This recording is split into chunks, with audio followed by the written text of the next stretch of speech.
One thing about Ripple and XRP is that the partnerships, the major expansions, and the fundamentals are always getting even crazier to look at and read and study. And one of the most recent ones was the partnership with Mastercard, right? Back in the beginning of June, we did see a big update from Ripple, which was regarding the demand for modern always-on settlement infrastructure continues to grow. And this was regarding Mastercard's support for RLUSD and even the XRP ledger, reflecting growing demand for trusted digital assets and blockchain infrastructure that can power faster, more flexible settlement. So Mastercard, they are looking into the new system. They are looking at, a way better way to settle payments, settle fiat or even digital currencies, but also how to streamline everything. Faster settlement, greater choice, flexibility, lower cost, everything. And when you have players like Mastercard or even Visa bending the knee, you know that the future of payments is moving on chain. Digital currencies, crypto, it's all the major backbone to what's happening here. But it wasn't just this announcement, right? We also witnessed a big AI announcement. As AI agents begin transacting on behalf of businesses, payments need more than speed. They need trust, controls, and clear rules for how value moves. We're helping build the infrastructure for trusted agent-driven payments with the XRP Ledger and RLUSD helping lay the foundation for the future of commerce. And this is supporting Mastercard's Agent Pay for Machines initiative. Now we're going to come back to this one because this is actually much bigger than what most people are assuming, which, like I said, we'll come back to it. But then we also got a big update regarding Ripple joining Mastercard's crypto partner program to advance on-chain payments. That was all the way back in March of this year. So pretty much 2026 was one of the biggest years for major announcements happening between both Ripple and, Mastercard. But Mastercard has been really kind of expanding within crypto for a bit of time. But 2026 is definitely like the icing on the cake for what Mastercard is trying to accomplish here, which is a fully automated 24/7, 365 system, incorporating stablecoins, digital currencies, digital assets, and even just DLT itself, alongside major players like Ripple, Binance, Circle, PayPal, Gemini, and so many other major crypto native names. But I bring all of this up because we just got another big announcement from Mastercard. And it's a little bit bigger than what a lot of people are really kind of going over. So let's actually talk a little bit about this. So if we go over here to the announcements, here we have Mastercard just paid $1.8 billion for Bank, BVNK, a company that natively moves XRP. BVNK has worked with Ripple since 2024. It moves $30 billion a year across 130 countries. Mastercard's 3.5 billion cardholders now sit one layer away from XRP rails. And yes, they do. And what's crazy about this is like BVNK also has a lot of connections back to Ripple. Throughout the years, like we've been seeing a lot of collaboration between like some of like the top tier giants in the name or in the game that are like major names. And yes, a lot of them are connected back to Ripple or even XRP if you follow the breadcrumbs. And I keep saying like, XRP is the chosen one because of this. But realistically speaking, I think that XRP is just getting chosen because of how incredible the technology actually is. But also XRP has been tried, tested for, well over a decade plus, which is also another big plus one to validate the technology stack and validate, the stability of it as well. And the same goes for even Ripple. Like the name Ripple in fintech and finance and payments is definitely a big name, and it's recognized by these names, which is why when it comes back to like BVNK and Mastercard acquiring them, this is a pretty big move, especially considering the fact that like Mastercard is already in bed with both Ripple and XRP.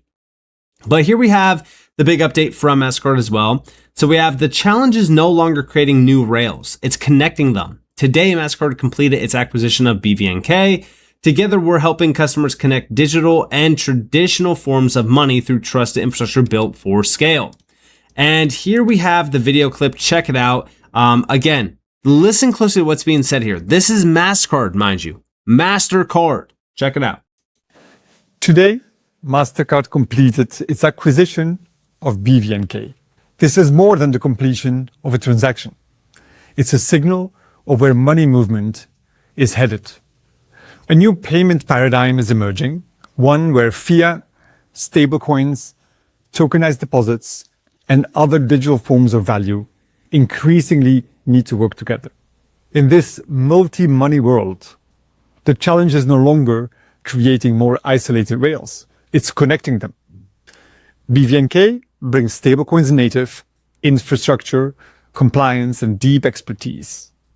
Mastercard brings to the table global reach, trusted networks, security, and scale. Together, we will help customers move value more seamlessly across digital currencies, fiat currencies, and payment networks. The opportunity is not to bet on a single asset, on a single protocol or an ecosystem. It is to help create the infrastructure that makes them all mesh together. Because the future of money movement will be defined by the networks that connect them. That is what Mastercard and BVNK are building. A network for every form of money. And we already know that Ripple and XRP are tied back into this. But yeah, this is, again, like we come back to the whole idea of what's really going on here, right? That multi-money world, we know that there's going to be fiat, stablecoins, tokenized deposits, and so many others. These names have to come together. They have to work together on how to really kind of bridge all this, how to make sure that all of this is working in an interoperable and scalable way. And yeah, I mean, this is just another major move from, Mastercard. It's awesome to see. BVNK has been a big name in finance for a bit of time. We did kind of spotlight them back in, I think, 2024. Because there was a major discussion between, a major employee at BVNK as well as Jack McDonald regarding stablecoin initiatives. It might have been back in 2025 now that I'm thinking about it. But, regardless of that, like this is definitely a very, very big update. And I do think that this kind of validates Ripple's stance in the market a little bit more as well, because both BVNK and Mastercard are very bullish on both Ripple and XRP. Now, also, when it comes back to Mastercard, obviously, yes, Mastercard is an absolute giant. Again, we've talked about them in the past. They have 3.5 billion cardholders. They are a very, very significant name in finance, as everyone pretty much knows them as well, because they are a blue chip. But what's even crazier is like we already know that both Ripple and Mastercard, alongside JP Morgan, even Ondo, successfully completed a landmark pilot transaction connecting the XRP ledger with interbank settlement rails. This was a huge one that we kind of talked about. We spotlighted back in May, and even more recently, they completed another one, which is definitely exciting. But the reason why I'm bringing this up is because, again, like if you look at what's happening here, it's not just Mastercard, right? It's even the big banks. It's all of the big names. It's all of the big, pieces of, finance as well that are changing and shifting. But this announcement with BVNK, right? This is their token or multi-currency network. Well, here we have Mastercard's multi-token network routed instructions to Kinesis by JP Morgan. And this also settled on the XRP ledger. Like XRP was redeemed in terms of like OUSG, which is definitely exciting. But like, again, we look at what's happening here, and Ripple and XRP are always mentioned in these big announcements, or at least there's some sort of connection back to these big announcements with both Ripple and XRP, which is why I keep saying like, yeah, they are basically chosen. But I think that all of this is even bigger, right? And why do I believe that? Because it all involves stablecoins. And I said here that think about how perfect the key to mass adoption of crypto-based Rails stablecoins are. And I think that Mastercard is actually the perfect name to bring up here because they do have 3.5 billion cardholders. And I said in prior cycles, many always thought the idea of mass adoption was sending and receiving native crypto tokens like XRP, HBAR, etc. When thinking about non-native crypto users, that, doesn't really make much sense. In today's market, stablecoins do make a lot of sense because they are simply tokenized forms of fiat. They simplify the onboarding process by making the blockchain rail and gas token invisible. Think about the internet. Majority of the users don't even know how it works. They just know it does. This isn't exactly how mass adoption of crypto will happen. Stablecoins make literally every financial process significantly more efficient, and the back-end technology revolutionizes the entire system without the end user realizing it. People view stablecoins as a negative thing for tokens like, for example, ROUSD versus XRP, but stablecoins are actually extremely bullish for networks and tokens. Imagine the FX market moving over stablecoins. That's $10 trillion per day. Most of these networks barely move $1 billion a month. If stablecoins really lead to mass adoption, the volume and value moving over these networks will make token holders very wealthy. I strongly believe that this is happening right now, but we are merely in the beginning stages. Patience will pay off. And yeah, I do think that this is already happening. Like, we have some of these big names like Mastercard already joining up, already pushing their, big, agenda around stablecoins, around payments, around, advancing this technology. But then you also have Visa as well. Like, Visa just expanded their stablecoin capabilities on its Visa Direct platform, partnering with Zero Hash X to let businesses pre-fund accounts and send payouts in stablecoins across 18 billion plus endpoints in 195 countries. So like, we are seeing the, biggest operators around, fintech moving on chain. And I even say this with like banks or even organizations like the DTCC or even Swift, like they're all looking at how can we tokenize? How can we move on chain? How can we do this with blockchain? How can we do that with blockchain? And to a lot of people, it might not seem like a big deal. Like, oh yeah, like whatever, where's the price action at? And again, like you look at how mass adoption will happen. Like imagine if Swift tomorrow just incorporated blockchain rails and you just started to see transactions settling in seconds at a fraction of a penny. Like people would just look at the benefits and say like, wow, must have been a pretty crazy update, right? They don't realize what's actually changing. They don't realize what's being upgraded, what's being changed. They just see the efficiencies. That's it. And that's why even when you look at names like Western Union, right? Like Western Union, their stable card is now live, which by the way, this is also, tapping with stable coins as well. And this is with Visa alongside like other major names from the space. $100 billion a year for 100 million customers. Like these names are massive. They're absolutely massive. But you guys remember that Mastercard AI announcement that I mentioned being a very important, key thing to focus on? Yeah, the reason why this is so important is because of, all of these big names are moving in, but what's next? Well, the biggest threat to global payment companies is AI using stablecoins. Visa and Mastercard are down 4 to 6% roughly. American Express is down 7.2%. Capital One is down 8.8%. Markets are beginning to price a structural shift. And the concern is simple. AI systems do not choose payments methods based on brand or existing infrastructure. They automatically select the fastest and cheapest way to settle transactions. Today, card payments typically cost merchants between 2 and 3.5% per transaction. Cross-border payments often exceed 4% once currency spreads and intermediaries are included. If AI agents can instead settle payments instantly using stablecoins at near zero cost, expensive payment rails begin to lose their advantage.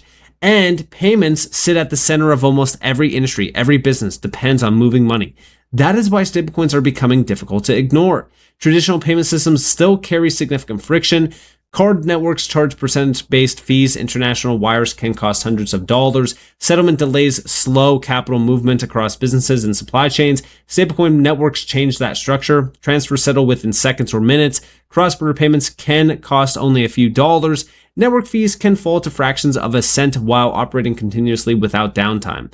At global scale, this difference becomes enormous. Global remittance fees still averaging 6.6% according to World Bank data. Now combine that with the size of global payments. B2B payment flows alone exceed $1.6 quadrillion annually. Even small efficiency improvements shift trillions of dollars. Adoption data already reflects this transition. Stablecoin transaction volume reached roughly $33 trillion in 2025, growing more than 70% year over year. Total supply has expanded to over 300 billion, compared with roughly 10 billion just a few years ago. Citi estimates that supply could reach 1.9 trillion by 2030 and potentially 4 trillion in a bullish scenario. At that scale, stablecoin issuers could become some of the largest buyers of US Treasury bills globally, like for example, Ripple. This creates pressure on banks as well. Banks rely on deposits to fund lending activity. Stablecoins instead hold reserves directly in Treasury bills. If companies begin holding operating capital in stablecoins rather than bank deposits, part of this funding base supporting traditional lending starts to shift as well. Regulators are already paying attention. During recent US crypto regulatory discussions, banking groups pushed strongly against allowing stablecoins to offer yield.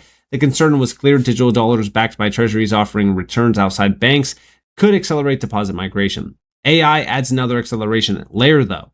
Payments are increasingly moving from humans to software systems. AI agents paying APIs automatically, software running compute resources in real time, machine settling services continuously. These systems optimize strictly for cost and speed.